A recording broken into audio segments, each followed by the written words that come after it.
মেঘনার জন্মদিনের পর বেশ কটা দিন কেটে গেছে। আজ 15ই সেপ্টেম্বর, আন্তরিকদের কলেজে ফাউন্ডেশন ডে। বেশ তোড়জোড় সকাল থেকেই সেই নিয়ে। যদিও ও কালচারাল কমিটিতে নেই, তাও থাকতেই হবে আজ অনুষ্ঠানে অনিচ্ছা সত্ত্বেও। আসলে যেদিন থেকে শুনেছে এই অনুষ্ঠানে গান গাইবে তরঙ্গ, তাও আবার ওই নাকি মেন অ্যাট্রাকশন, বড় বড় প্লাকার্ড টাঙানো হয়েছে ওই ছেলেটার ছবি দিয়ে, তখন থেকে অনুষ্ঠানের প্রতি, ফাউন্ডেশন ডে এর প্রতি সমস্ত রকম ইন্টারেস্ট চলে গেছে আন্তরিকের। জানে না কেন মনটা একেবারে উঠে গেছে ওর সব কিছু থেকে। তবে যেহেতু আন্তরিক প্রিন্সিপালের খুব পছন্দের লোক, তাই এই ফাংশনে না আসার ডিসিশনটাও নিতে পারেনি। যাই হোক, এইসব এলোমেলো ভাবনার ভিড়েই বসেছিল অডিটোরিয়ামে। তখনই খেয়াল করলো ওর পাশের দুটো রো পরে সেই উল্টো দিকের ফ্ল্যাটের মেয়েটা বসে। মেঘনা এখানে কি করছে? কথাটা বেশ অবাক হয়ে ভেবেছিল আন্তরিক, কিন্তু উঠে ওকে কিছু জিজ্ঞেস করার আগে আরাত্রিকা এসে হাজির। কাল একটা জেনারেল মিটিং আছে কলেজের স্টাফদের নিয়ে, সেখানে কিছু টপিকসের ওপর আন্তরিককে বলতে হবে, সেটা নিয়ে ডিসকাস করার জন্য আরাত্রিকা ওকে ডাকতে এসেছে। এই মুহূর্তে আরাত্রিকাকে কিছু আর বলার ঠিক সুযোগ পেল না আন্তরিক। কালকের মিটিংটা খুব ইম্পর্টেন্ট, তাই ওর কোনোভাবেই আর মেঘনার কাছে যাওয়া হলো না এখন। যাই হোক, সমস্ত আলোচনা কমপ্লিট করে প্রায় 1 ঘন্টা পর ও ভিড়ের মাঝে অডিটোরিয়ামে এলো আরেকবার। কিন্তু এই সময় মেঘনাকে দূর থেকে দেখেই পাটা আটকে গেল ওর। উল্টো দিকের স্টেজে তরঙ্গ গান গাইতে উঠেছে। মেঘনা সেই গানের মধ্যে যেন হারিয়ে গেছে কেমন। নিষ্পলক দৃষ্টিতে ও স্টেজের দিকে তাকিয়ে মাঝে মাঝে আনমনে আবার হাততালি দিয়ে উঠছে নিজে থেকে। দৃশ্যটা দেখে আন্তরিকের না চাইতেও মনের মধ্যে একটা হালকা রাগ এসে ভিড় করলো হঠাৎ। মেঘনা একজন আউটসাইডার হয়ে কি করে এই ফাংশনটা দেখতে এলো? তাহলে কি এই তরঙ্গই ওকে ইনভাইট করেছে? নইলে তো পাশ পাওয়ার কথা না। আর মেঘনা যদি কলেজে এসেও থাকে অন্য কারোর ইনভিটেশনে, তাহলে ওর সঙ্গে একবার দেখা করলো না কেন? মেঘনা তো জানি আন্তরিক এই কলেজে পড়ায়, তাহলে একবার কি ওর জায়গায় এসে ওর খোঁজ করা যেত না? একটা কদিনের চেনা ছেলের গানের মধ্যে হারিয়ে থাকতে হবে? কথাগুলো কেমন বেহিসেবি ভাবেই ভেবে ফেললো আন্তরিক। তারপর ওয়েট করতে থাকলো ফাংশনটা শেষ হওয়ার। এই ভিড়ে চিৎকার চেঁচামেচির মধ্যে আন্তরিক বিশেষ কথা বলে উঠতে পারবে না। তার থেকে এই তরঙ্গ স্টেজ থেকে নামুক, তারপর আন্তরিক দেখা দেবে নিজের। এইসব এলোমেলো ভাবনার ভিড়েই অবশেষে তরঙ্গর গান শেষ হলো। অডিটোরিয়ামটা হাততালি আর তরঙ্গ নামের চিৎকারে ভরে গেল। তারপর এইসবের 15 মিনিট বাদে মেঘনা যখন কলেজ ক্যাম্পাস দিয়ে আনমনে হেঁটে যাচ্ছিল বাইরে বেরোনোর জন্য, তখনই ওর কানে এলো সেই চেনা গলার আওয়াজটা। আন্তরিক পেছন থেকে এসে বলে উঠলো হঠাৎ, হায়, আমাদের কলেজের হঠাৎ ফাংশন দেখতে এলে যে, আর দেখা না করে চলে যাচ্ছ? কথাগুলো কিরকম কঠিন গলায় বলল। মেঘনা কথাটা শুনে একটু অবাক চোখে পেছনে তাকিয়ে যেন কয়েক সেকেন্ড থমকে গেল। তারপর একটু কথা সাজিয়ে বলল, ওই তরঙ্গ খুব রিকোয়েস্ট করলো ওর শো শুনতে আসার জন্য। বাড়িতে পার্শ্ব অব্দি পাঠিয়ে দিল সকাল সকাল নিজে লোক পাঠিয়ে, তাই আসতেই হলো। আর তোমার সাথে দেখা করিনি, কারণ ভাবলাম তুমি হয়তো বিজি থাকবে, আমি গেলে ডিস্টার্বড হবে তাই। কথাটা শুনে আন্তরিক একটু গম্ভীরভাবে উত্তর দিল, না, ডিস্টার্বড হতাম না, অতটাও আনসোশ্যাল নই, বরং চেনা কাউকে দেখলে ভালোই লাগতো। কথাগুলো এক নিঃশ্বাসে বলে গেল কেমন আন্তরিক। মেঘনা একটু অবাকই হলো এবার। এই ছেলেটা সত্যি ধীরে ধীরে চেনা ছবিটা ছেড়ে কেমন অন্য হয়ে যাচ্ছে। কথাটা আনমনে ভাবতেই দূর থেকে তরঙ্গ হাসি মুখে ওদের দিকে এগিয়ে আসছে দেখতে পেল। কয়েক সেকেন্ডের ভিড়ে তরঙ্গের পর আন্তরিক আর মেঘনার একদম কাছে এসে আন্তরিককে অ্যাভয়েড করে সরাসরি মেঘনাকে জিজ্ঞেস করলো খুব এক্সাইটেড হয়ে, হাই, কেমন লাগলো শো? গান ভালো লেগেছে? মেঘনা এর উত্তরে অল্প হেসে কিছু কথা সাজিয়ে বলল, হ্যাঁ, ভীষণ ভালো লেগেছে তোমার গান, স্পেশালি কলঙ্কিনী রাধা গানটা খুব ভালো হয়েছে শো। থ্যাঙ্কস আমাকে ইনভাইট করার জন্য, তুমি অতটা জোর করলে বলেই এলাম। এখন মনে হচ্ছে না এলে সত্যি মিস করতাম ভালো কিছু গান। কথাটা শুনে তরঙ্গের মুখে চওড়া হাসি এলেও আন্তরিক কিরকম যেন বিরক্ত হলো একটু। কি এমন গেয়েছে যে এত প্রশংসা করতে হবে? আর গান কম গায়, স্টেজের ওপর বেশি লাফায় ছেলেটা। মাইক নিয়ে এত ঘাড় দুলিয়েছে যে মাঝে মনে হচ্ছিল মাথাটা খুলে না নিচে পড়ে যায়, এর জন্য এত সুনাম। কথাগুলো তবে মনে মনেই বলেছিল ও সেদিন, মুখে নিস্তব্ধ গাম্ভীর্যটা ছিলই। তখন আচমকা তরঙ্গ যেন ওকে আবিষ্কার করার মতন দেখে বলে উঠল, আরে আপনি এখানে? সরি, মেঘনা সামনে ছিল তো তাই আর আপনাকে আলাদা করে খেয়াল করিনি। কথাটা যে তরঙ্গ আন্তরিককে শুনিয়েই বলল এটাও স্পষ্ট বুঝলো, তবে আজ আর আগের দিনের মতন চুপ করে থাকতে পারল না। একটু গম্ভীর হয়ে উত্তর দিল, আমার কলেজে আমি থাকবো, এটাই তো স্বাভাবিক। বোটানি ডিপার্টমেন্ট অ্যাসিস্ট্যান্ট প্রফেসর এই ফেস্ট যেখানে গান গেয়েছো, আর অর্গানাইজিং কমিটির আমিও একজন মেম্বার। কথাগুলো আজ আন্তরিক এতটা সিরিয়াসভাবে বলল যে তরঙ্গ এরপর আর ওকে কোনো উত্তর করতে পারলো না। একটু যেন ঘাবড়েই গেল কয়েক সেকেন্ড, তারপর কথা ঘোরানোর জন্য বলল, ও আচ্ছা, নাইস। এনিওয়েজ মেঘনা, তুমি গ্রিন রুমে চলো না আমার সঙ্গে, আমার সব ব্যান্ড মেম্বার্সদের সাথে তোমার আলাপ করিয়ে দেবো তাহলে। আন্তরিক খেয়াল করলো মেঘনা এর উত্তরে যেন একটু ইতস্ততভাবেই বলল, আজ না, অন্য একদিন, আজ আসি। কথাটা শুনে তরঙ্গ বেশ বিমর্ষ হয়েই বলল, আসবে, ঠিক আছে, এসো তাহলে, পরে দেখা হবে। মেঘনা এর উত্তরে কিছু না বলে অল্প হাসলো শুধু। তারপর আন্তরিকের দিকে তাকিয়ে বলল, আসলাম। আর এরপরে যদি কখনো তোমাদের কলেজে আসি তাহলে কোনো রকম অ্যাপয়েন্টমেন্ট ছাড়াই দেখা করব। আজকের মতন আর হবে না কখনো। কথাটা বলে আর অপেক্ষা না করে এবারও কলেজের গেটের দিকে হাঁটতে শুরু করলো। তরঙ্গ আর এই সময় দাঁড়ালো না, গ্রিন রুমের দিকে এগিয়ে গেল। কিন্তু আন্তরিক সেই মুহূর্তে কয়েক সেকেন্ড যেন থমকে দাঁড়িয়েছিল। শেষ বিকেলের সোনালি রোদ এসে পড়েছে ক্যাম্পাসটায়। কলেজের বড় গেটটার সামনে একটা পাতা ঝরা গাছ বেশ জোরে হাওয়া দিচ্ছে এখন, আর সেই সবের মাঝে মেঘনা ধীর পায়ে এগিয়ে যাচ্ছে ক্যাম্পাসটা পার করে। আন্তরিক জানে না ঠিক কিসের জন্য, কিন্তু আজ এই সময়ে অদ্ভুত একটা খারাপ লাগছে ওর। মুড অফ হয়ে আসছে। ওর মতন প্র্যাকটিক্যাল একটা ছেলের যে কি করে একজনের চলে যাওয়া দেখে খারাপ লাগতে পারে, এটাই মাথায় আসছে না ঠিক। মনে হচ্ছে এইভাবে মেঘনাকে আর যেতে দেওয়া যাবে না, বরং ওর সঙ্গে যেতে হবে। যা কিছু কলেজে পেন্ডিং কাজ আছে সব ফেলে, সব ভুলে এই মেয়েটার সঙ্গে যেতে হবে। কথাগুলো মনে আসতেই ও আর দেরি না করে মেঘনার দিকে পা বাড়ালো। সেই মুহূর্তেই হঠাৎ আরাত্রিকা পেছন থেকে ওকে ডেকে উঠল। ও যেন একটু তাড়াহুড়ো করেই ওর দিকে এগিয়ে এলো। তারপর অল্প একটু হাঁপাতে হাঁপাতে বলল, আমি তোমাকেই খুঁজছিলাম এতক্ষণ। তোমাদের ডিপার্টমেন্টের ল্যাবের জন্য কিছু ইনস্ট্রুমেন্ট কিনতে হয়েছে না, তার লিস্ট আর টোটাল ব্যালেন্স চার্টটা লাগবে কাল মিটিংয়ে। প্রিন্সিপাল স্যার আমার হাত দিয়ে চেয়ে পাঠিয়েছেন সব ডিপার্টমেন্টগুলো থেকেই। তুমি যদি ওটা একটু দিয়ে দিতে এখন আমাকে। কথাগুলো শুনে আন্তরিক 2 সেকেন্ড ভাবলো, তারপরে প্রথম হিসাবের বাইরে গিয়েও বলে উঠল, আজ আমাকে যেতে হবে, কাল দিয়ে দেব, আসলাম। কথাটা বলেই আরাত্রিকার আর কোনো বারণের অপেক্ষা না করে ও বেশ জোরে পা চালিয়ে কলেজের গেটের দিকে এগিয়ে গেল। এই মুহূর্তে আরাত্রিকাও কিরকম থমকে গেল। হঠাৎ কি হলো এই ছেলেটার আজ? এইভাবে কাজের ব্যাপারে তো কোনোদিন না বলে না আন্তরিক, আজ কি এমন তারা এলো ওর? প্রশ্নগুলো যেন নিজের মনেই করে উঠলো। যাই হোক, সেদিন এরপর আন্তরিক তাড়াতাড়ি পার্কিং থেকে নিজের গাড়িটা বার করে কলেজের উল্টো দিকের অটো স্ট্যান্ডের দিকে এসেছিল। ও জানতো মেঘনা নিশ্চয়ই এখানে দাঁড়িয়ে, আর মিলেও গেল ভাবনাটা। লাল রঙের সালোয়ার পরে মেঘনা নিজের মনে দাঁড়িয়েছিল অটোর অপেক্ষায়। আন্তরিক আজ ওর সামনে গিয়ে গাড়িটা দাঁড় করালো আচমকা। মেঘনা তো একটু থতমত হয়ে গিয়েছিল হঠাৎ ও আন্তরিকের গাড়িটা ছেড়ে, কিন্তু সেটা ওর সামনে এখন কি করছে এটা বুঝতে পারছিল না। তখন আন্তরিকই গাড়ির কাঁচ নামিয়ে বলল, বাড়ি যাচ্ছ তো? আমিও যাচ্ছি, চলো একসাথে ফিরবো। কথাগুলো এতটা অর্ডার করার মতন করে বলল যে মেঘনাও ঠিক উত্তর দিতে পারল না। আর এমনিতে জানে আজও আন্তরিকদের কলেজে এসে একবারও ছেলেটার সঙ্গে দেখা করেনি। এতে ওর খারাপ লেগেছে, তাও গাড়ি করে বাড়ি ছেড়ে দেবে, এই ভদ্রতাটা সত্যিও এক্সপেক্ট করেনি আজ। তাও একটু কথা সাজিয়ে বলল, তোমার কলেজ কাজ শেষ? আন্তরিক কথাটার এক কথায় উত্তর দিল, হ্যাঁ শেষ, আজ তাড়াতাড়ি বেরিয়ে এসেছি, এসো। না, এরপর আর কোনো প্রশ্ন করলো না মেঘনা, উঠে বসলো গাড়িতে। তবে একটা জিনিস এই মুহূর্তে মনে হচ্ছে হঠাৎ, এই ছেলেটা অল্প কথার লোক বলেই হয়তো ওর মুখের ওপর না করা যায় না। আন্তরিক একটু ডেসক্রিপশনের বাইরে কেউ। আগে তো দেখে মনে হতো কোনো ডেপথ নেই ওর, শুধু কাজ ছাড়া কিছু বোঝেই নাই। কিন্তু ধীরে ধীরে যত আন্তরিককে দেখছে, অল্প অল্প করে ওর কাজের বাইরের আমিটাকে জানতে পারছে মেঘনা, মনে হচ্ছে একে নিয়ে একটা উপন্যাস লেখাই যায়, খুব বোরিং হবে না। এই যেমন আজই ও দেখা করেনি বলে আন্তরিক যেভাবে মাইন্ড করলো, এটাও তো ওর একটা নতুন দিক। যেই ছেলেটা এত বছর পাশাপাশি ফ্ল্যাটে থেকে চোখ তুলে তাকায়নি পর্যন্ত, সে আজ কারো দেখা না পাওয়ায় খারাপ ফিল করছে, তারপর আবার তাকে লিফট দিয়ে বাড়ি পৌঁছে দিচ্ছে।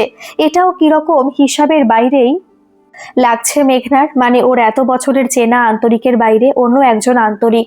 এই সবই ভাবছিল সেদিন চলন্ত রাস্তাগুলো দেখতে দেখতে।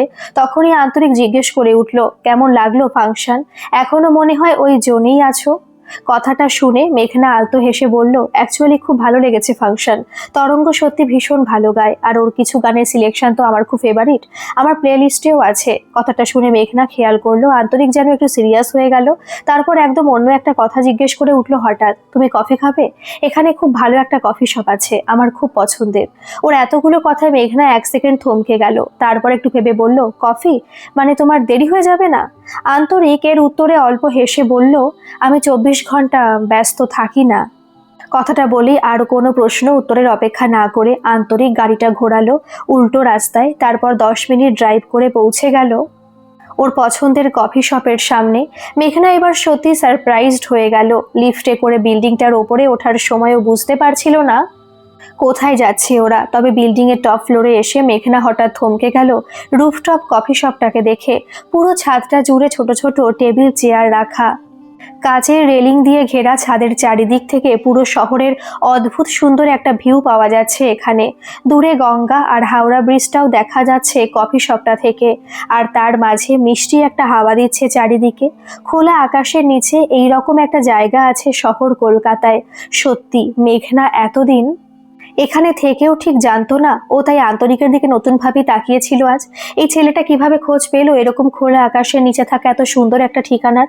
আন্তরিক ওর মুখটা দেখে হয়তো মনের কথাটা বুঝে গিয়েছিল, তাই উল্টো দিকের টেবিলে বসে বলেছিল, আমার ফটোগ্রাফির শখ আছে, তাই এরকম চেনা শহরের অচেনা কিছু লোকেশন আমাকে জানতেই হয়। কথাটা শুনে মেঘনা এবার আরেকটা ধাক্কা খেলো। ও চোখ দুটো বড় বড় করেই বলল, তুমি ফটোগ্রাফার? মানে এটা তোমার হবি, কিন্তু তুমি সারাক্ষণ তো তোমার রিসার্চের কাজ, কলেজের কাজ এইসব করো। আর সমর জেঠুও তো কিছু বলেনি এই নিয়ে কখনো। কথাগুলো কিরকম চোখের পলকে বলে গেল মেঘনা। আন্তরিকের উত্তরে একটু সময় নিয়ে বলল, কিছু জিনিস খুব নিজের হয়, সবাইকে দেখানোর জন্য না, শুধু নিজের ভালো লাগার জন্য। তাই বাবা জানলেও আমি কাউকে কিছু বলতে বারণ করেছি। কথাটা শুনে মেঘনা এবার না ভেবে বলে উঠল, মঙ্গল গ্রহ জানো? তুমি মনে হয় ওখানকার বাসিন্দা। পৃথিবীতে ভুল করে চলে এসেছো। এত অদ্ভুত, মানে কোনোভাবে ডিসক্রাইব করা যাবে না। তোমাকে এত বছর ধরে দেখছি, কিন্তু তুমি না বললে বুঝতেও পারতাম না যে তুমি কাজ ছাড়াও কিছু বোঝো। কথাটা শুনে আন্তরিক এবার জোরেই হেসে ফেললো নিজে। ততক্ষণে ওয়েটার একটা ক্যাপাচিনো আর একটা কোল্ড কফি নিয়েও হাজির। আন্তরিক এবার কফির কাপে একটা চুমুক দিয়ে বলল, তুমি আমার তোলা ছবি দেখবে? মেঘনা এই কথাটায় বেশ এক্সাইটেড হয়ে উত্তর দিল, হ্যাঁ, তুমি দেখাবে? সত্যি? আন্তরিকের কোনো উত্তর না দিয়ে আলতো হেসে নিজের ব্যাগ থেকে আইপ্যাডটা বার করলো। তারপর ফটোগ্রাফির ফোল্ডারটা খুলে মেঘনার হাতে আইপ্যাডটা ধরিয়ে দিল। মেঘনা এরপর কয়েক সেকেন্ড স্থির হয়ে গেল যেন, একের পর এক চেনা কলকাতার অচেনা কিছু ছবি দেখে। কখনো গঙ্গার ধারের সূর্যাস্ত, তো কখনো হাওড়া ব্রিজে হেঁটে চলা অসংখ্য মানুষের ভিড়, তো কখনো কলেজ স্ট্রিটের বই পাড়ার একজন খুব পুরনো বয়স্ক মুখে ভাঁজ করা বই বিক্রেতা, তো আবার কখনো রাস্তার সিগনালে দাঁড়ানো ফুল হাতে একটা ছোট্ট মেয়ে, যার শরীরে অভাবের ছাপ থাকলেও মুখটা ভীষণ নিষ্পাপ। অদ্ভুত সুন্দর শহর আর তার মানুষের ছবি দেখে ও তারপর অন্য দিনের থেকে একটু আলাদাভাবে আন্তরিকের দিকে তাকালো আজ। বিকেল গড়িয়ে এই সময় সন্ধে নামছে শহরে। সূর্যের একটা ম্লান আলো এই মুহূর্তে এসে পড়ছে উল্টো দিকে বসে থাকা ছেলেটার মুখে। মেঘনার এই সময় হঠাৎ মনে হচ্ছে এতদিনের চেনাটা কোনো চেনাই ছিল না। যে সামনে বসে আছে সে একজন নতুন কেউ, যাকে মেঘনার ভালো লাগতে শুরু করেছে কোনো কারণ ছাড়াই। কথাগুলো ভাবতে ভাবতে সেদিনও কিরকম নিজের মনে আন্তরিককে বলে উঠেছিল, তুমি এত ভালো ছবি তোলো, এত সুন্দর চোখ তোমার, মানুষকে দেখার সত্যি বুঝিনি। কথাটার উত্তরে আন্তরিক যেন একটু ইতস্তত হয়েই বলল, থাক হয়েছে, এরকম অনেকেই ছবি তোলে, এমন কিছু না। এর উত্তরে মেঘনা এবার একটু অন্য কথা বলে উঠল। ও কয়েক সেকেন্ড আন্তরিকের দিকে স্থিরভাবে তাকিয়ে অল্প হেসে বলল, কেউ তোমার সুনাম করলে তুমি খুব অকওয়ার্ড হয়ে যাও, তাই না? বুঝতে পারছি। আন্তরিকের উত্তরে একটু ইতস্তত হয়ে বলল, না মানে হ্যাঁ, কিন্তু তুমি কি করে বুঝলে? এর উত্তরে মেঘনা কিছুটা কনফিডেন্স নিয়ে বলল, কারণ আমি একজন রাইটার, লোকজনের ক্যারেক্টার অ্যানালিসিস করা আমার কাজ, তাই। কথাটা শুনে আন্তরিক এবার একটু আগ্রহ দেখিয়ে বলল, আচ্ছা তাই, তো কি বুঝলে তুমি আমাকে দেখে? কি অ্যানালিসিস করলে? মেঘনার উত্তরে সেই আগের মতন কনফিডেন্স নিয়ে বলল, বুঝলাম যে তোমার ক্যারেক্টারটা হচ্ছে ক্রমশ প্রকাশ্য ক্যারেক্টার, অনেকগুলো লেয়ার্স আছে যেটাতে। তবে কেউই তোমাকে পুরোপুরি চিনতে পারবে না, কখনো প্রেডিক্ট করতে পারবে না ঠিক যতক্ষণ না তুমি চাও। লোকজনে তোমার বাইরে থেকে দেখলে ভাববে এক, আর আসলে তুমি আর এক। কথাগুলো মেঘনা আন্তরিকের চোখে চোখ রেখে বলল। আন্তরিকও এই সময় বেশ অবাক হয়ে গেল। আজ পর্যন্ত ওর ভেতরের আসল আমিটাকে কেউ এইভাবে বোঝেনি, আর ও নিজেও কাউকে এইভাবে বোঝানোর চেষ্টা করেনি যদিও, তবে এই প্রথম নিজেকে কারোর সামনে এক্সপ্লেন করে ভালো লাগলো। একটা অন্যরকম ফিলিংস এসে জড়ো হলো মনে হলো হঠাৎ কোনো কারণ ছাড়াই মেঘনাকে নিয়ে এই কফি শপে আসার প্ল্যানটা খারাপ ছিল না, বরং 10 বছর সামনাসামনি থেকেও এই রাইটারকে না চিনে থাকাটাই ভুল হয়েছে। এই দিনের পর মেঘনার মনে একটা নতুন ভালো লাগা শুরু হয়েছিল। উল্টো দিকের ফ্ল্যাটের এই সম্পূর্ণ বিপরীত মেরুর একটা ছেলের জন্য। আন্তরিককে আর ঠিক দূরের কেউ বলে মনে হয় না মেঘনার, উল্টে ওর সঙ্গে অকারণে কথা চলেই আসে ওর মাঝে মাঝে। এর মধ্যে সেদিন কফি শপে দেখা হওয়ার পর হঠাৎ রাতে হোয়াটসঅ্যাপে একটা ছবিও এসেছিল মেঘনার কাছে আন্তরিকের নাম্বার থেকে। রং বেরঙের ফুলে ঘেরা একটা মার্কেটের ছবি। মেঘনা অবাক হয়ে জিজ্ঞেস করেছিল, স্ট্যান্ড রোডে না, তুমি গেছিলে? আন্তরিক তার উত্তরে লিখেছিল, হ্যাঁ, কদিন আগে কলেজ থেকে ফেরার সময় গেছিলাম। মেঘনা এর উত্তরে টাইপ করেছিল, ভীষণ সুন্দর হয়েছে অ্যাকচুয়ালি।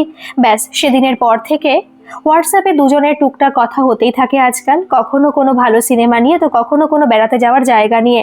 মেঘনা তো সবসময় ঘুরতে যেতে ভীষণ ভালোবাসে, তবেও জানতো না যে আন্তরিকেও এই নেশাটা আছে। আন্তরিক তো নাকি কনফারেন্সের থ্রু দিয়ে কাজের সঙ্গে নতুন নতুন জায়গা ঘুরে নেয়। কত রকমের খাবার ট্রাই করেছেও সেই সব জায়গার।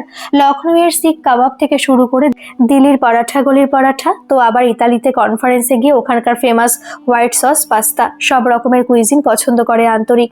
আর কি সব অফবিট জায়গার নাম বলে ঘোরার জন্য, যেখানে অনেক লোক যায় না, ছোট বড় ট্রেকিং রুট। তবে আন্তরিক যে কনফারেন্সের কাজে বাইরে গিয়ে মাঝে মাঝে ট্রেক করে আসে এদিক সেদিক, এটা সমর জেঠু জানে না নাকি? এই যেমন আগের বছর দার্জিলিং গেছিল একটা স্পেশাল ক্লাস নেওয়ার জন্য, তারপর সান্দাকফু ট্রেক করে এসেছে নিজে, কিন্তু সমর জেঠু চিন্তা করবে বলে বলেনি কিছু। এই সব এলোমেলো কথা আন্তরিক নির্দ্বিধায় আজকাল বলে দেয় মেঘনার কাছে। মেঘনা জেনে অবাকও হয়, আবার একটা প্রশ্ন আসে মনে, কেন আন্তরিক ওর সাথে এত ফ্রেন্ডলি হচ্ছে, কেন ছেলেটা নিজে থেকে এত কাছে চলে আসছে ওর? এত হিসাবি ছেলে এইভাবে বেহিসেবি কথা কেন বলে রোজ ওর কাছে? মেঘনা উত্তরগুলো যেন বুঝেও ঠিক বুঝতে চায় না। আসলে মনে ভয় হয় শুধু, যদি প্রেমটা একতরফা হয়, যদি আন্তরিক শুধু বন্ধু ভেবে এইসব শেয়ার করে, যদি ভালো লাগাটা শুধু ওর নিজের হয়, তাহলে মন ভাঙবে ওর, খারাপ লাগবে ভীষণ। সেই জন্য নিজের মনকেও লাগাম টানে মাঝে মাঝে। আন্তরিককে খুব মনে পড়লেও মন থেকে ভোলার চেষ্টা করে রোজ। প্রত্যেকদিন পণ করে, আর যদি আন্তরিক না মেসেজ করে, মেঘনা ওকে নিজে থেকে মেসেজ করবে না, কথা বলবে না, কিন্তু ওই নিজের মনকে নিজের কাছে আটকে রাখাটা যে খুব শক্ত। সে তো ফেরারি হতেই চায়। তাই ফেসবুকে সুন্দর কোনো জায়গার ছবি দেখলে বা ইউটিউবে কোনো ভালো সিনেমার ট্রেলার দেখলে মেঘনা ঠিক তার লিঙ্ক সেন্ড করে নিজে থেকে কথা শুরু করেই ফেলে। প্রত্যেকদিন আন্তরিকের সঙ্গে ওর এলোমেলো ভাবনাগুলো শেয়ার করেই ফেলে ছেলেটাকে। সেদিন এইসবই ভাবতে ভাবতে যাচ্ছিল ট্যাক্সি করে, একটা পাবলিকেশনের সঙ্গে কথা চলছে। নতুন একটা পুজোর বই বেরোনোর কথা আছে ওর, গল্পগুলো লেখা চলছে, তারই কিছু সফট কপি দিতে যাবে প্রুফ রিডিং এর জন্য। এইসব কাজের চিন্তার মধ্যেই চলন্ত রাস্তার দিকে আনমনে তাকিয়েছিল মেঘনা। কিন্তু একটা সিগনালে গাড়িটা থামতেই মেঘনার চোখটা হঠাৎ স্থির হয়ে গেল একটা দৃশ্য দেখে। দুটো গাড়ি পার করে ওদের পাশের রোটায় আন্তরিকের গাড়ি দাঁড়িয়ে। আজ আন্তরিকের পাশের সিটে আরাত্রিকা বসে, ওর কোলে ল্যাপটপ খোলা। কি সব যেন বোঝাচ্ছে আন্তরিককে মেয়েটা হাত নেড়ে নেড়ে। দৃশ্যটা দেখে মেঘনার ভেতরটা থমকে গেল যেন কয়েক সেকেন্ড। না চাইতেও খারাপ লাগলো ভীষণ। একটা অদ্ভুত রাগ আর কষ্ট হলো হঠাৎ। যদিও ও ট্যাক্সি থেকে বুঝতে পারছে যে আরাত্রিকার সঙ্গে আন্তরিক কাজের কথাই বলছে এখন হয়তো, কিন্তু তাও মন ঠিক মানতে চাইলো না ব্যাপারটা। আরাত্রিকা আজ নীল রঙের একটা শাড়ি পরেছে। দূরে ট্যাক্সি থেকে দেখেও মেঘনা বুঝতে পারলো ভীষণ সুন্দর লাগছে মেয়েটাকে দেখতে। আর ওরা যেভাবে দুজনে কাজ নিয়ে হারিয়েছিল, যেন তাতে মনে হচ্ছে আর একবার পারফেক্ট ম্যাচ। যেরকম সে প্রথম দিন লেগেছিল মেঘনার আরাত্রিকাকে ফ্ল্যাটে দেখে। আর সত্যিই তো পারফেক্ট ম্যাচ তো বটেই। দুজনেই প্রফেসর, দুজনেই কেরিয়ারিস্টিক, দুজনেই সমান। ওদেরই তো একসাথে থাকার কথা, মেঘনার তো না। মেঘনা তো পুরো অন্য জগতের একটা মানুষ, যে যুগের উল্টো দিকে হাঁটছে। ইউটিউব, নেটফ্লিক্সের যুগে গল্পের বই লিখছে, শব্দ দিয়ে কল্পনাকে আঁকছে। কি দাম আছে ওর কাজের? কটা টাকা এতে রোজগার করতে পারবে ও? আন্তরিকের মতন একজন পারফেক্ট স্টুডিয়াস এত ভালো চাকরি করা ছেলের কাছে সত্যি ওর কি দাম? কথাগুলো না চাইতেও মনে হলো এই মুহূর্তে আর গাড়িটা চলতে শুরু করলো। এখন লাল সিগন্যালকে সবুজ হয়ে গেছে। এর মধ্যে উল্টো দিকের সেপ্টেম্বরের শেষ সপ্তাহে আকাশে মেঘ করেছে কালো। আজ মাসের 25 তারিখ, আর ঠিক 1 মাস বাদে পুজো। তাই শরতের মেঘ কখনো মুখ কালো করে তো কখনো হেসে ঘুরে বেড়াচ্ছে শহরের এদিক ওদিক। কিন্তু মেঘনার আজ এই কালো মেঘের আড়ালে নিজের চারিদিকটা অন্ধকার লাগছে কিরকম। মনে হচ্ছে কেউ হঠাৎ করে খুব কাছে এসেছিল ওর, কিন্তু সে হঠাৎ আবার দূরে চলে যাচ্ছে যেন কিছু না বলি। একটা গল্প ছিল যেটা শুরু হওয়ার আগে শেষ হয়ে যাচ্ছে মেঘনার মনে। এইসবের পরে মেঘনা রীতিমতো নিজেকে শাসন করেই আন্তরিককে আর কোনো মেসেজ করেনি হোয়াটসঅ্যাপে। কিরকম যেন দূরের মনে হচ্ছে ছেলেটাকে ওর, যার সঙ্গে দূরত্বটাই হয়তো নিয়তি। সেই জন্য ইচ্ছে করেই আর কোনো রকম কথা বাড়ানোর চেষ্টা করেনি মেঘনা। আর কি অদ্ভুত, এই শেষ 2-3 দিনে আন্তরিকও আর নিজে থেকে কোনো মেসেজ করেনি মেঘনাকে, কোনোভাবে কথা শুরু করেনি নিজে থেকে। ব্যাপারটা মেঘনা আনমনে খেয়াল করেছিল। তাহলে কি ও সেদিন ট্যাক্সিতে বসে যে দৃশ্যটা দেখেছিল সেটাই সত্যি? আন্তরিক আর আরাত্রিকার মধ্যে কিছু শুরু হয়েছে, আর সেই জন্যই আন্তরিক ওকে হঠাৎ আর চিনছে না। বারবার না চাইতেও এই কথাটাই মনে হচ্ছিল মেঘনার। তবে যুক্তি দিয়ে ভাবলে মনে হচ্ছিল মাত্র 2-3 দিনের আড়ালে এত বড় একটা গল্প ভাবা কি ঠিক হচ্ছে? এটাও তো হতে পারে যে আন্তরিক হয়তো খুব ব্যস্ত, নতুন কোনো কলেজের কাজ অথবা রিসার্চের কোনো কাজ চলে এসেছে, তাই আর আন্তরিক সময় করে উঠতে পারছে না মেঘনাকে মেসেজ করার, কথা বলার। সেদিন এইসব ভাবনার মধ্যেই ও ব্যালকনিতে দাঁড়িয়েছিল রাত্রে একা একা। তখনই ফোনটা হঠাৎ বেজে উঠলো। স্ক্রিনে নয়নের নাম্বার। আসলে ওই আন্তরিক আর আরাত্রিকাকে সেদিন একই গাড়িতে বসে থাকতে দেখার পর থেকে মেঘনার কারোর সাথে বিশেষ যোগাযোগ করেনি, কথা বলেনি।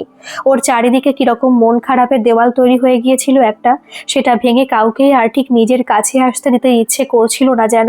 তবে আজ ফোনটা আর না ধরলেই নয়। নয়ন এবার হয়তো মাঝরাতে বাড়ি এসেই হাজির হবে চিন্তায়। কথাটা ভেবেই ও হ্যালো বলল, কিন্তু ওপার থেকে বেশ উত্তেজিত একটা গলা কানে এলো ওর। নয়ন বেশ রাগ দেখিয়েই বলল, কি রে, কি হয়েছে তোর বলতো? ফোন করলে ফোন ধরিস না, মেসেজ করলে সিন করে রেখে দিস, প্রবলেমটা কি?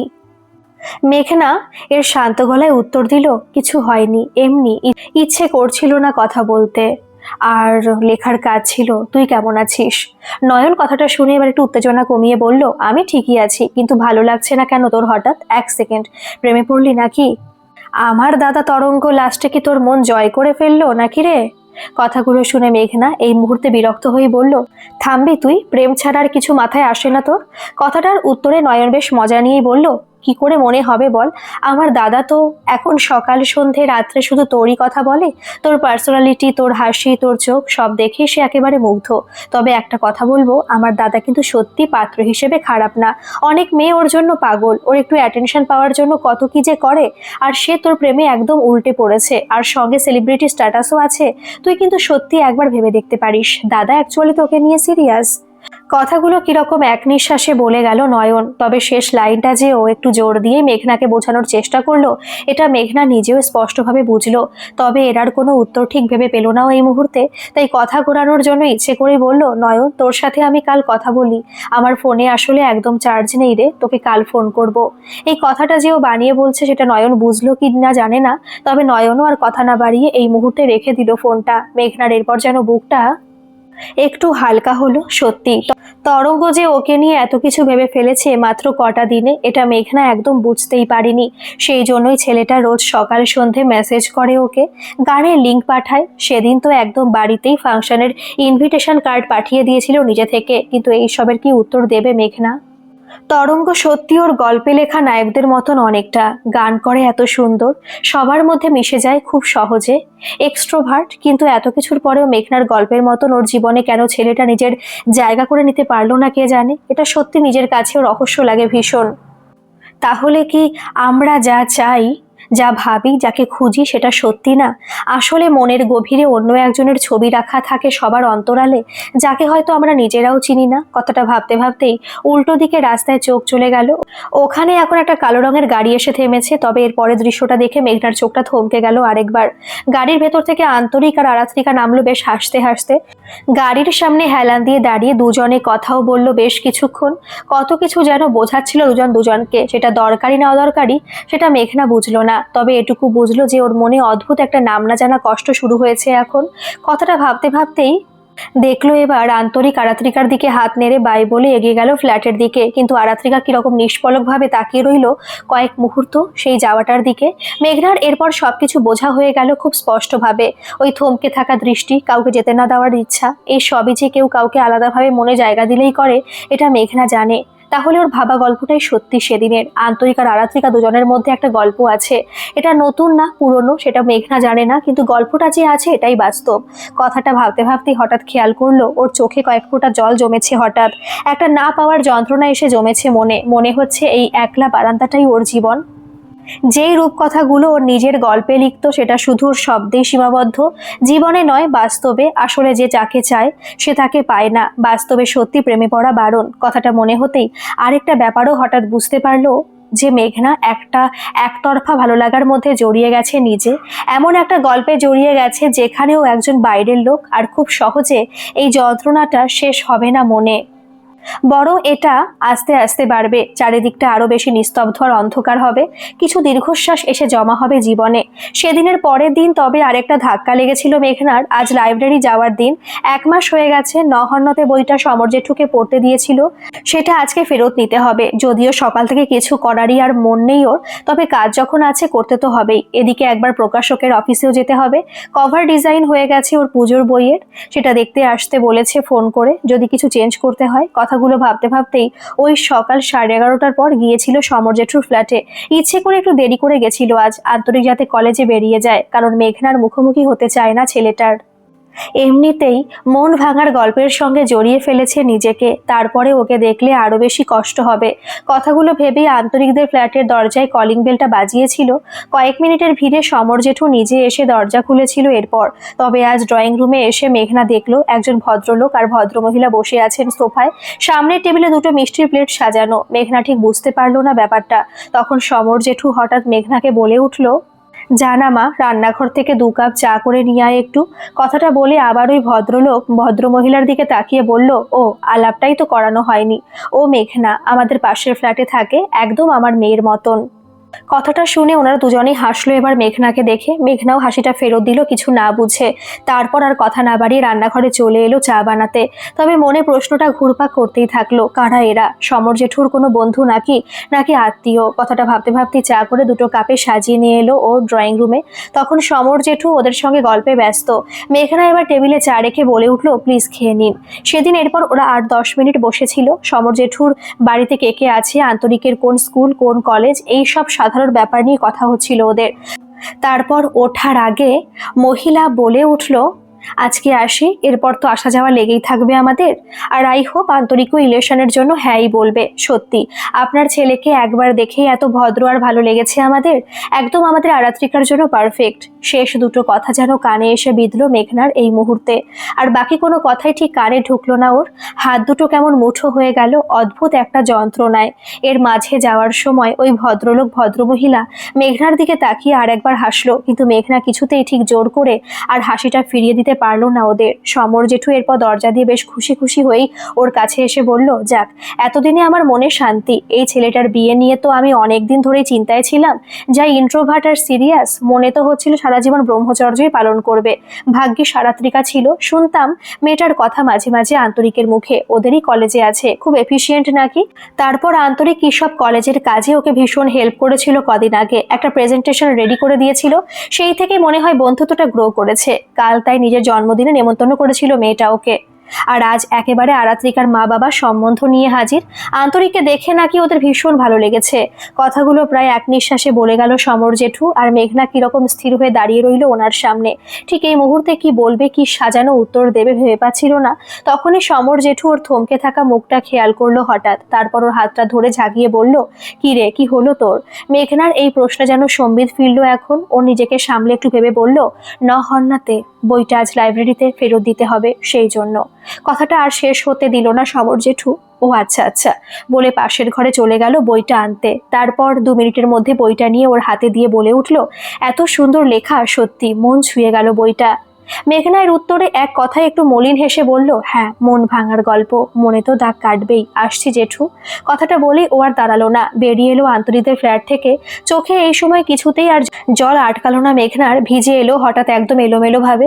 ভেতর থেকে মনে হলো কিছু একটা শেষ হয়ে যাচ্ছে ওর। আসলে প্রথম ভালোবাসা, প্রথম প্রেম নাকি কখনোই পূর্ণতা পায় না। মেঘনারও তাই হলো।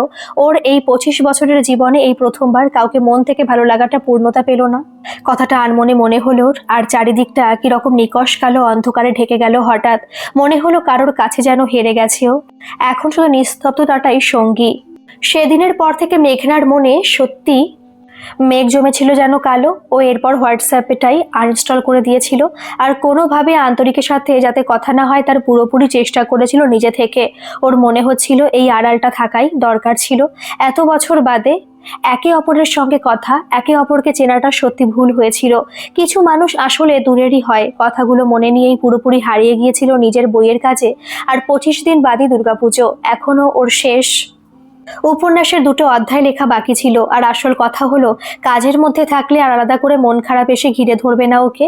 এর মাঝে নয়ন তরঙ্গ দুজনেই বেশ কয়েকবার ফোন করেছে, তবে সত্যি আর কারোর সাথে কথা বলার মন নেই ঠিক মেঘনার।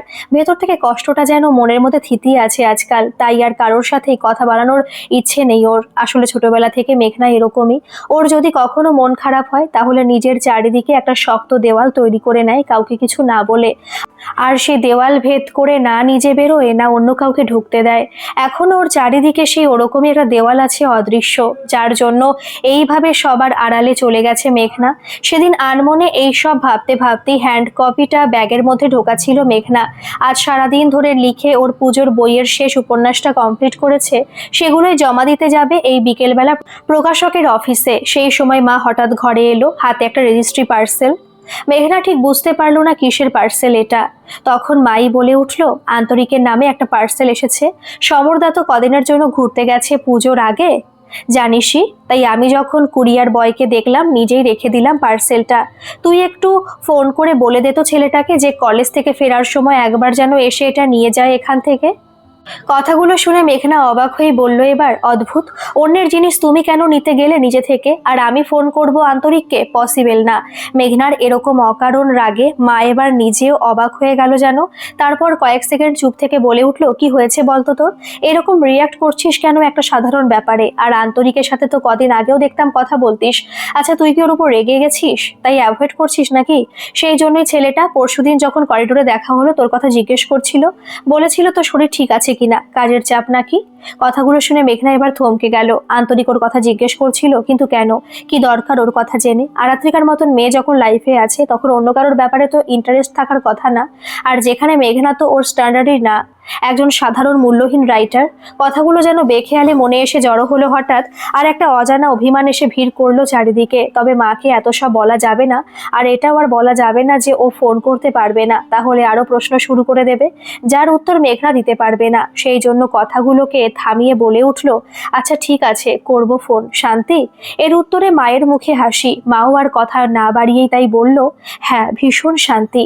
সেদিন এরপর মা চলে যাওয়ার পর কিন্তু কিন্তু করেও একটা ফোন করেছিল মেঘনা, কিন্তু আন্তরিকের নম্বরটা রিং হয়ে গিয়েও থেমে গিয়েছিল কিছুক্ষণে। কে জানে, হয়তো বিজি তাই ধরেনি, নাকি মেঘনার কলটা আনইম্পর্টেন্ট ভেবে আর ধরার প্রয়োজন বোধ করেনি। শেষ কথাটা অবশ্যই জমানো অভিমান থেকেই মনে হয়েছিল মেঘনার। তবে আন্তরিককে নিয়ে ভাবনাটাকে আর বাড়তে না দিয়ে মেঘনা ওকে একটা এসএমএস করে বেরিয়ে পড়েছিল নিজের কাজে। সেদিন এরপর সন্ধ্যের দিকে আন্তরিকের নাম্বার থেকে মেঘনার কাছে কল এসেছিল একটা। ও তখন সবে প্রকাশকের অফিস থেকে বেরিয়েছে। হঠাৎ ফোন কেন করলো আন্তরিক? ও তো টেক্সট করে যা বলার বলেই দিয়েছে। কথাটা ভাবতে ভাবতেই আনমনে ফোনটা ধরলো, আর তখনই কানে এলো একটা অজানা লোকের গলা। লোকটা নিজের কোনো পরিচয় না দিয়ে বলে উঠলো, হ্যালো, আপনি কে বলছেন? আসলে এটা যার মোবাইল তার একটা অ্যাক্সিডেন্ট হয়েছে। আপনার নাম্বার থেকে লাস্ট কলটা এসেছিল বলে আপনাকে জানালাম। আমরা মেডিকেল কলেজ সামনে বলে ওখানেই নিয়ে যাচ্ছি, আপনি আসুন পারলে। কথাটা বলে ফোনটা কেটে গেল হঠাৎ। আর মেঘনার চারিদিকের ভিড়টাও যেন কেমন থমকে গেল এই মুহূর্তে। হাত পা স্থির হয়ে গেল ওর, গলাটা শুকিয়ে এলো যেন। ও ঠিক কি করবে এই মুহূর্তে ভেবে পেল না। শুধু খোলা চোখে আন্তরিকের মুখটা দেখতে পেল হঠাৎ। মেঘনার নিজেকে ঠিক আটকে রাখতে পারলো না। এতদিনের তৈরি করা সমস্ত দেওয়াল ভেঙে সামনের আশা বাজটায় উঠে পড়লো। কে জানে কি হয়েছে ওর, কতটা লেগেছে, ও ঠিক আছে তো, বেঁচে আছে তো? কথা কথাগুলো যেন আনমনে ভেবে উঠল মেঘনা। শরীরটা হালকা হয়ে গেল যেন ওর এই সময়। এতটা ভয় ওর শেষ কবে লেগেছিল মনে নেই, হয়তো এই ক্লাস 5-এ বাবার যখন সাইকেলে করে অফিস যাওয়ার সময় একটা অ্যাক্সিডেন্ট হয়েছিল। স্কুলে যাওয়ার আগে খবরটা পেয়েছিল পাড়ার একজন কাকুর মুখে। তখন মনে হয়েছিল তখনও এইভাবে হাত পা অবশ্য এসেছিল ওর। বাবাকে তারপর যখন হসপিটালের এমার্জেন্সিতে বসে থাকতে দেখেছিল শুধু হাতে একটা ব্যান্ডেজ বেঁধে, তখন যেন শরীরে প্রাণটা ফিরে এসেছিল মেঘনার। কিন্তু আজ আন্তরিককে গিয়ে দেখতে পাবে তো, কথা বলতে পারবে তো আবার। কথাগুলো ভেবে কিরকম থমকে যাচ্ছিল মেঘনা ভেতরে ভেতরে। তবে বাসটা যখন কলেজ স্ট্রিটের মোড়ে এসে দাঁড়ালো, ও প্রায় হুড়মুড়িয়ে নামলো বাস থেকে। তারপর জোর পায়ে মেডিকেল কলেজের দিকে যেতে যেতে আরেকবার আন্তরিকের নাম্বারে ফোন করলো। আগের মতনই কোনো অচেনা লোক ফোন ধরে ওকে গেট নাম্বারটা বলে দিল। এরপর মেঘনা আর দেরি না করে প্রায় দৌড়ে এবার রাস্তা পার হয়ে তাড়াতাড়ি বইপাড়া ক্রস করে হসপিটালে এলো। কিন্তু এমার্জেন্সিতে এসে পাটা থেমে গেল হঠাৎ। উল্টো দিকের বেঞ্চে আন্তরিক বসে, মাথায় একটা ব্যান্ডেজ বাঁধা, হাতেও ব্যান্ডেজ। তবে ও কথা বলছে আশেপাশে দাঁড়িয়ে থাকা লোকজনের সাথে। ঠিক আছে, দৃশ্যটা দেখে যেন মেঘনার শরীরেও এবার প্রাণ এলো। ও এরপর আর না দাঁড়িয়ে প্রায় দৌড়েই গেল আন্তরিকের সামনে। ছেলেটা ওকে দেখে যেন থমকে গেল। মেঘনা এই সময় মুখটা অন্ধকার করেই বলে উঠল, কি করে হলো এইসব, কিভাবে অ্যাক্সিডেন্ট হলো? কথাটার উত্তরে আন্তরিক কিছু বলার আগেই পাশে দাঁড়িয়ে থাকা লোকগুলোর মধ্যে একজন বলে উঠল, আরে উনি তো নিজের মতন ড্রাইভ করছিলেন, হঠাৎ একটা গাড়ি এসে পেছন থেকে ধাক্কা মারলো। গাড়ি চালাচ্ছিল সে তো আবার ফেমাস সিঙ্গার, ড্রিঙ্ক করে স্পিডে চালাচ্ছিল। উনি একটুর জন্য বেঁচে গেছেন, খুব বড় একটা ক্ষতি হয়ে যেত নইলে। ওই যে চালাচ্ছিল আর ওই গাড়িটায় যারা ছিল তাদেরও তো লেগেছে, এখানে এসেছে ট্রিটমেন্টের জন্য, পাশের ঘরে আছে। আমরা তো স্যারকে বলছি ওই সিঙ্গারের এগেইনস্টে লিগ্যাল অ্যাকশন নিতে, কিন্তু উনি বলছেন আমরা যে পুলিশ কমপ্লেনটা করেছি সেটা উনি নাকি তুলে নেবেন। ভাবুন একবার। কথাগুলো শুনে মেঘনা অবাক হয়ে গেল। আন্তরিকের এতটা লেগেছে হাতে মাথায়, তারপরেও ও কোনো লিগ্যাল স্টেপ নেবে না? অদ্ভুত তো। কথাটা ভেবেও আন্তরিককে ব্যাপারটা নিয়ে জিজ্ঞেস করতে যাবে, তখনই পাশের ঘর থেকে একটা চেনা মুখ হুড়মুড়িয়ে প্রায় ওদের সামনে এসে হাজির হলো। তরঙ্গ, ও এখানে কি করছে? আর ওর হাতেও ব্যান্ডেজ বাঁধা কেন? মেঘনা এই মুহূর্তে এইসব দৃশ্য দেখে প্রায় কিছুই বুঝলো না। তখন তরঙ্গী প্রায় কেঁদে ফেললো আন্তরিকের সামনে। ওর পায়ের কাছে বসে হাতটা ধরে বলে উঠলো, প্লিজ আন্তরিক, প্লিজ আমার এগেনস্ট লিগাল অ্যাকশন নিও না। একবার মিডিয়া জানাজানি হয়ে গেলে আমার কেরিয়ার পুরো শেষ হয়ে যাবে, লোকজন খুব বাজে কথা বলবে, ফ্যানদের কাছেও পুরো রেপুটেশন নিচে নেমে যাবে আমার। প্লিজ আন্তরিক, রিয়েলি সরি, আর কখনো এভাবে ড্রাইভ করবো না। কথাগুলো এক নিঃশ্বাসে বলে ও এবার মেঘনার দিকে তাকালো। তারপর ওকেও রিকোয়েস্ট করার মতন করে বলল, প্লিজ মেঘনা, তুমি তো আন্তরিকের বন্ধু, তুমি ওকে একটু বোঝাও, আমার ক্যারিয়ার পুরো শেষ হয়ে যাবে পুলিশ ইনভলভ হলে, প্লিজ ওকে একটু বোঝাও। কথাগুলো শুনে মেঘনার একটা ধাক্কা লাগলো যেন। এতটা নির্লজ্জ কোন মানুষ হতে পারে? একজনের এইভাবে অ্যাক্সিডেন্ট করেছে নিজের দোষে, তারপরও শুধু নিজের কথা ভেবে যাচ্ছে। কথাটা মনে হতেই মাথা প্রচন্ড গরম হয়ে গেল ওর। ও তাই বেশ কঠিন গলায় কেটে কেটে বলল, তুমি কি ধরনের মানুষ? একে তো ড্রিঙ্ক করে গাড়ি চালাচ্ছিলে, আজ তোমার জন্য আন্তরিক হসপিটালে, মাথায় সেলাই পড়েছে ওর, হাতে চোট লেগেছে, তুমি ওকে সরি বলবে কোথায়? তা না, নিজের ব্যাপারেই ভেবে যাচ্ছ। ছি। আর আন্তরিক কেন পুলিশ কমপ্লেন করবে না? তোমার মতন একটা ছেলের এখন জেলেই থাকা উচিত, ওটাই তোমার জন্য ঠিক। কথাগুলো শুনে এবার তরঙ্গ ডুকরে কেঁদে উঠলো হঠাৎ। তবে আন্তরিক আর নিস্তব্ধতা ভেঙে বলল, আমি কোনো কেস করব না তোমার উপর তরঙ্গ, ডোন্ট ওয়ারি। তবে আমি জানি না আজ আমি তোমাকে ছেড়ে দিয়ে ঠিক করছি কিনা। ইন ফিউচার যদি তুমি এইভাবে ড্রিঙ্ক করে গাড়ি চালিয়ে আর একটা অ্যাক্সিডেন্ট করো, তাহলে তার দায় আমারও হবে। কারণ আজ আমি তোমার এগেইনস্টে কোনো স্টেপ না নিয়ে সেটাই করারই একটা সুযোগ করে দিচ্ছি হয়তো। কথাগুলো আন্তরিক তরঙ্গর চোখে চোখ রেখে বলল। এই মুহূর্তে তরঙ্গ ভয়ে না, নিজের ভুলের জন্য কেঁদে ফেললো আবার। ও কিরকম নিজের মনেই বলে উঠলো, আর কোনোদিন এরকম হবে না, প্লিজ এইভাবে বলো না, প্লিজ। কথাটা শুনে মেঘনার রাগটা না কমলেও আন্তরিক নরম গলায় বলল, ঠিক আছে, বিশ্বাস করলাম তোমাকে, ওঠো প্লিজ মাটি থেকে। আর শেষবারের মতন বলছি, এইভাবে আর কোনোদিন গাড়ি চালিও না। লাইফ তো একটাই, সেটা তোমার হোক বা রাস্তায় চলা অন্য যে কোনো মানুষের, সেটা খুব দামি। আর একটা জীবনের সঙ্গে শুধু একজন না, অনেকের জীবন জড়িয়ে। তাই এইভাবে নেশা করে সেই সব জীবন নিয়ে খেলো না। আর রাস্তাটা কোনো মজার জায়গা নয়। কথাগুলো খুব দৃঢ়ভাবে বলল আন্তরিক। তরঙ্গে এবার সব শুনে কিরকম নিজের ঘরেই হাত দুটো জোর করে বলে উঠল, খুব বড় ভুল হয়ে গেছে, সরি, রিয়েলি সরি, রিয়েলি। কথাগুলো বলেও ধীরে ধীরে উঠে দাঁড়ালো। তারপর মেঘনার দিকে তাকালো একবার কিছু একটা বলার জন্য, কিন্তু মেঘনা ওকে কোনো কথা বলার সুযোগ না দিয়েই বলে উঠল, আমাকে আর কিছু বোঝাতে আসবে না, তোমার মতন মানুষকে চেনা হয়ে গেছে। আর আমার হাতে থাকলে আজ আমি নিজে গিয়ে তোমার এগেইনস্টে পুলিশ অ্যাকশন নিতাম। আর হ্যাঁ, এরপর আমার সাথে আর কোনোদিন কোনো কন্ট্যাক্ট করার চেষ্টা করবে না। আর লাস্টে একটা ছোট্ট অ্যাডভাইস দেবো, পারলে নিও, ভালো সিঙ্গার হওয়ার আগে না একজন ভালো মানুষ হওয়ার চেষ্টা করো, ওটা বেশি ইম্পর্টেন্ট। কথাগুলো এক নিঃশ্বাসে বলি ও আন্তরিককে একটু আস্তে গলায় বলে উঠল, আমি গাড়ি ঠিক করছি, বাড়ি চলো। আন্তরিক কথাটা শুনে ঘাড় নাড়তে মেঘনা আর অপেক্ষা করলো না, বাইরে বেরিয়ে এলো গাড়ির খোঁজে। কিন্তু মাথাটা এখনো গরম হয়ে আছে। তরঙ্গ যে এরকম একটা কাজ করবে ভাবতেও পারিনি। আর আন্তরিকই বা কি করলো? ও তরঙ্গর এগেনস্টে কিছুই করলো না। এত মহান হতে কে বলেছিল ওকে? কথাগুলো ভেবে আন্তরিকের ওপরে একটা টুকরো রাগ এসে জড়ো হলো ওর। সেদিন এরপর বাড়ি ফেরা অবধি ট্যাক্সিতে মেঘনা তাই চুপই করেছিল প্রথমে।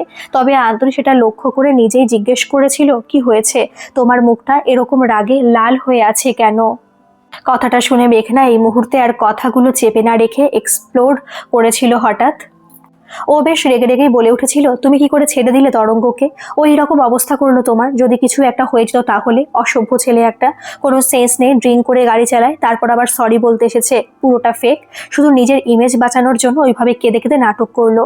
কথাগুলো শুনে আন্তরিক হঠাৎ হেসে ফেললো মেঘনাকে দেখে। মেঘনা ঠিক বুঝতে পারলো না কারণটা। ওর উল্টে রাগটা আরো বেড়ে গেল যেন। আন্তরিক ব্যাপারটা বুঝতে পেরে একটা অন্য কথা বলে উঠলো হঠাৎ, তুমি রাইটার না হয়ে টিচার হতে পারতে, বেশ মানাতো কিন্তু। কথাটা শুনে মেঘনা ঠিক কি বলবে বুঝতে পারলো না। ও একটু অবাক হয়ে বলল, কি মানে? আন্তরিকের উত্তরে ওই রকমই হেসে বলল, মানে তুমি রাগলে আমিও ভয় পেয়ে যাই, একদম স্কুলের হেডমিস্ট্রেসের মতন দেখতে লাগে। কথাটা শুনে মেঘনা রাগে মুখ ঘুরিয়ে নিল জানলার দিকে। অদ্ভুত ছেলে, এরকম একটা সিরিয়াস সিচুয়েশনে মজা করছে। তখন আন্তরিক সে শান্ত গলায় উত্তর দিয়েছিল, ওর কেরিয়ার সবে শুরু হয়েছে, আমার একটা পুলিশ কমপ্লেন সব শেষ করে দিত। আর আমার মনে হয় তরঙ্গ আর কিছু বুঝুক না বুঝুক, ওর প্রেম, ওর কেরিয়ার, এইসব কিছু নিয়ে ভীষণ কনসার্ন। তরঙ্গ নিজের জন্যই আর কোনোদিন ওই ভুলটা রিপিট করবে না। ওর আজ মনে মিডিয়ার ভয় ঢুকে গেছে, নইলে ওইভাবে সবার সামনে হাত জোর করে মাটিতে বসে পড়তো না। কথাটা শুনে মেঘনা এবার জানলা থেকে মুখ ফিরিয়ে বলেছিল, 2 সেকেন্ড সময় নিয়ে। বুঝলাম। সেদিন এরপর ট্যাক্সিতেই আন্তরিক মেঘনাকে অন্য একটা কথা বলে উঠেছিল। ও একটু সময় নিয়ে বলেছিল, মেঘনা, বাবাকে অ্যাক্সিডেন্টের ব্যাপারে কিছু বলো না প্লিজ। আসলে ঘুরতে গেছে কদিনের জন্য, আর সেরকম কিছু তো সিরিয়াস হয়নি, শুধু তো চিন্তা করবে। এনজয় তো দূরে থাক, হয়তো ট্রিপের মাঝখান থেকে বাড়ি চলে আসবে।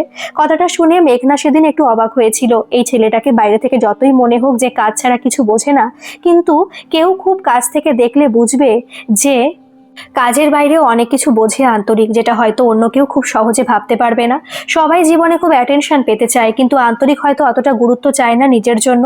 কথাগুলো আনমনে কেমন মনে হলো এই চশমা পরা প্রফেসরকে দেখে মেঘনার। তবে সেই ভাবনাটাকে মনেই রেখে বলে উঠলো অল্প কথায়, চিন্তা করো না, বলবো না কিছু সমর জেঠুকে। আর ফিরে এসে যদি জিজ্ঞেস করে তাহলে বলবো আন্তরিক বারণ করেছিল, চলবে? কথাটার উত্তরে আন্তরিক এবার একগাল হেসেই বলল, দৌড়বে। এরপর রাতে ডিনার নিয়ে মেঘনা নিজে থেকেই এসেছিল আন্তরিকের ফ্ল্যাটে। আন্তরিক কলিং বেলের আওয়াজ শুনে আস্তে আস্তে নিজের ঘর থেকে বেরিয়ে দরজা খুলতেই অবাক। মেঘনা তখন ওর নিষ্পলক দৃষ্টির মাঝেই বলেছিল, ভেতরে আসতে পারি, তোমার রাতের খাবার। কথাটা শুনে আন্তরিকের সম্বিত ফিরতে ও একটু দরজা থেকে সরে দাঁড়িয়ে বলেছিল, এইসবের কি দরকার ছিল? আমি জোম্যাটো বা সুইগি থেকে অর্ডার করে দিতাম। কথাটা শুনে মেঘনার পাটা ভেতরে ঢুকতে গিয়েও থমকে গেল হঠাৎ। ও একটু গম্ভীর হয়ে বলল, ঠিকই, ওকে আমি এটা ফেরত নিয়ে যাচ্ছি, তুমি তোমার মতন ম্যানেজ করে নাও।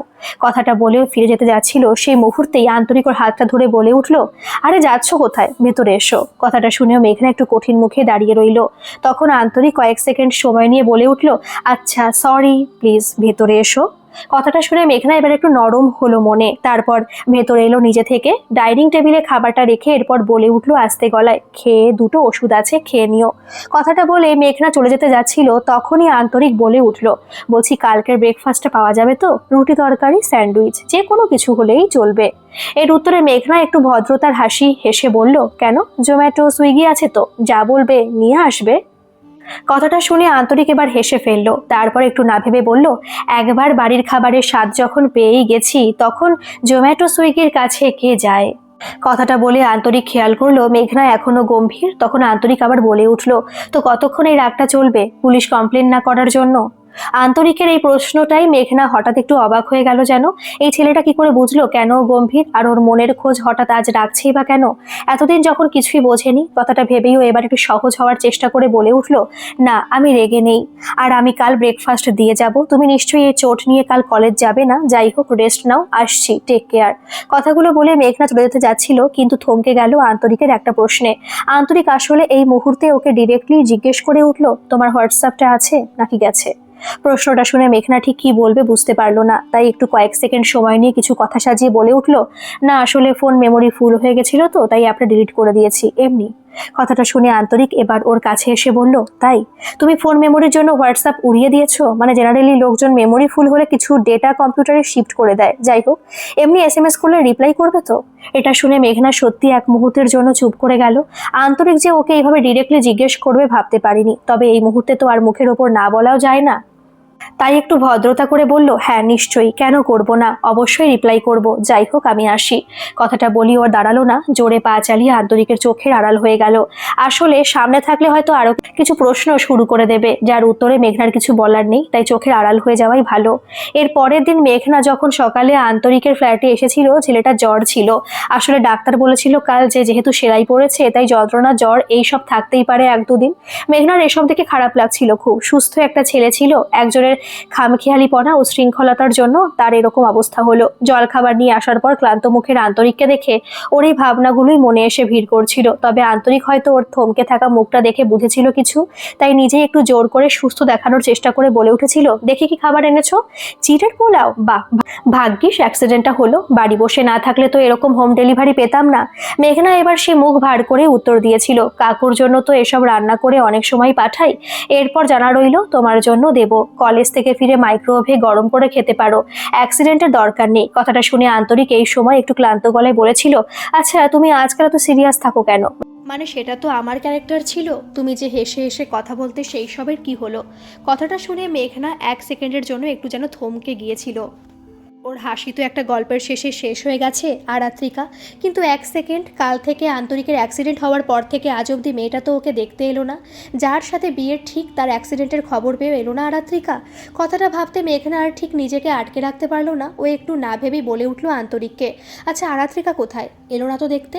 কথাটা শুনে মেঘনা খেয়াল করলো আন্তরিক যেন বেশ অবাক হয়েছে, তবে এর উত্তরে একদম না ভেবেই বলল, আরাত্রিকা তো দিল্লিতে একটা সেমিনার অ্যাটেন্ড করতে গেছে, কেন বলো তো হঠাৎ আরাত্রিকার কথা বললে? মেঘনার এই প্রশ্নে যেন আপনা আপনি একটা দীর্ঘশ্বাস পড়ল, তবে ও আর কথা বাড়ালো না আরাত্রিকাকে নিয়ে। আন্তরিক নিজে খুব প্রাইভেট পার্সন, ও তো নিজের মুখে কখনো মেঘনাকে শেয়ার করেনি আরাত্রিকার সঙ্গে রিলেশনটা, হয়তো মেঘনা এতটা কাছের বন্ধু না যাকে বলা যায়, তাই ওরও আর যেচে পড়ে ইন্টারেস্ট দেখানো ঠিক না। কথাটা ভেবে মেঘনা অল্প কথাই বলল, এমনি কাজের জন্য মাঝে মাঝে বাড়িতে আসে তো তাই ভাবলাম।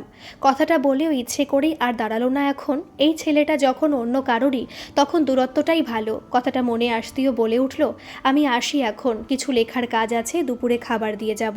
তবে দুপুরে আন্তরিকের কাছে এসে ও আর ঠিক ফিরতে পারলো না, এতটা জ্বর বেড়েছে ও জানতোই না। এই জ্বর নিয়ে ও এতক্ষণ একা একা ফ্ল্যাটে ছিল, এটা ভেবে ও একটু রেগে বলে উঠেছিল, তুমি তো একটা কল করবে আমাকে, এইভাবে এত জ্বরে কেউ একা বাড়িতে থাকে, মাথা ঘুরে পড়ে টরে গেলে তখন? এর উত্তরে আন্তরিক একটু থমকে থাকা গলায় বলেছিল, তুমি তো বললে যে লেখার কাজ আছে, আর আমার মনে হয় কাজটা সব থেকে বেশি ইম্পর্টেন্ট, তখন ডিস্টার্ব করা উচিত না। কথাটা শুনে মেঘনা আপনা আপনি কীরকম আকাশ থেকে পড়লো। ও বেশ উত্তেজিত হয়েই বলল, তুমি জানো তুমি এই গ্রহের প্রাণী না, মঙ্গল গ্রহ থেকে এসেছো, জ্বরের মধ্যেও লোক কাজের কথা ভাবে, তাও নিজের না অন্যের। আন্তরিক এর ঠিক কী উত্তর দেবে ভেবে পেল না, এরকম কথা তো নিজের ব্যাপারে শোনেনি আগে, তাই একটু মেকআপ দেওয়ার জন্যই হাসলো শুধু। এরপর মেঘনা আন্তরিকের পাশেই বসে রইল যতক্ষণ না ওর টেম্পারেচার নামলো। ওকে ওষুধ খাওয়ানো, খাবার খাওয়ানো সব করলো নিজে থেকে। আসলে আন্তরিকের হাতেও চোট লেগেছে কাল, এখন যন্ত্রণার জন্য খেতে অসুবিধা হচ্ছিল, তার উপর জ্বরের মুখে খেতেও ঠিক ভালো লাগে না, কিন্তু মেঘনাও ছাড়ার পাত্রী নয়, ও বুঝিয়ে বুঝিয়ে ঠিক খাইয়েছে আন্তরিককে। তবে মেঘনা খেয়াল করেছে আন্তরিক যেন আজ মাঝে মাঝে ওর দিকে একটু অন্যরকমভাবে তাকাচ্ছিল, আজ একটু থমকে যাওয়া দৃষ্টি ছিল ওর। তবে বিকেলের দিকে জ্বরটা কমে যাওয়ার পর মেঘনা চলে যাওয়ার সময় আচমকা আন্তরিক বলে উঠেছিল ওকে, তোমার লেখা আমি পড়েছি, বাবার কাছ থেকে বই নিয়ে আর অনলাইনে সার্চ করেও। মেঘনা কথাটা শুনে একটু আকাশ থেকে পড়ার মতন মুখ করেই বলেছিল, আমার লেখা তুমি পড়েছো? কথাটার উত্তরে আন্তরিক আলতো হেসে বলেছিল, কেন পড়তে পারি না, মাঝি আমার জার্নাল পড়ার অভ্যেসটাই বেশি, আর গল্প সেই স্কুল লাইফের পর এই তোমার লেখা পড়লাম এতদিন বাদে, মানছি তরঙ্গর মতন সংস্কৃতি মনস্ক নই, কিন্তু ভালো লেখা এখনও পড়তে ভালো লাগে। কথাটা শুনে মেঘনা যেন একটু অবাক হয়েই বলল, তরঙ্গর মতন মানে? ওকে এমন বিশাল সংস্কৃতিবান, কালকের পর তো নাম্বারটাও আমি ব্লক লিস্টে করে দিয়েছি, কোনোভাবে যাতে আর যোগাযোগ না করতে পারে। কথাগুলো শুনে আন্তরিক যেন চোখ দুটো বড় বড় করেই বলল, তুমি সিরিয়াসলি তার মানে তরঙ্গের সাথে যোগাযোগ রাখবে না? কিন্তু তোমার তো ওকে পছন্দ ছিল, মানে তুমি কত সুনাম করতে ওর গানের। এর উত্তরে মেঘনা সোজাসুজি বলল, আমার ওর গান পছন্দ ছিল, ওকে কেন পছন্দ হতে যাবে? যা শো আপ করতো প্রথম থেকেই। আর একটা জিনিস আমি তরঙ্গকে দেখে বুঝেছি, ভালো মানুষ হলে ভালো শিল্পী হওয়া যায় না, সেটা আলাদা জিনিস। আগে ভাবতাম গান লেখা এইসব তো মন থেকে ফিল করার জিনিস, তাই যারা এই সবের সঙ্গে জড়িয়ে থাকে তারাও মন থেকে ভালো হয়, কিন্তু আমি ভুল ছিলাম। তোমাকে দেখে তো আমার না, কথাটাকে আর কমপ্লিট করতে পারলো না মেঘনা, বলতে পারলো না যে আন্তরিক ওর যত কাছে এসে ওর মনে ঠিক ভুলের একটা অন্য ছবি তৈরি করেছে। ও যেখানে একজন কাজপাগল ক্যারিয়ারিস্টিক ছেলেও হিসেব না করে ভাবে, ক্ষমা করতে জানে। কথাগুলো ভাবতে ভাবতে খেয়াল করলো আন্তরিক যেন এই সময় একটু বেশি খুশি হয়ে উঠল হঠাৎ। ও একগাল হেসেই বলল, এর মানে তুমি কোনোদিন তরঙ্গকে লাইক করতে না, সত্যি? কথাটার উত্তরে মেঘনা ঠিক কী বলবে বুঝতে না পেরে বলে উঠল এক কথায়, না মানে মিথ্যে কেন হবে। এখনকার মতো এই পর্যন্ত থাক, এর অন্তিম পর্ব আজ সন্ধেই আমি আপলোড করছি। গল্পটা আপনাদের কেমন লাগছে অবশ্যই কমেন্টে জানাবেন, আর ভালো লাগলে একটা সাবস্ক্রাইব করবেন। ধন্যবাদ।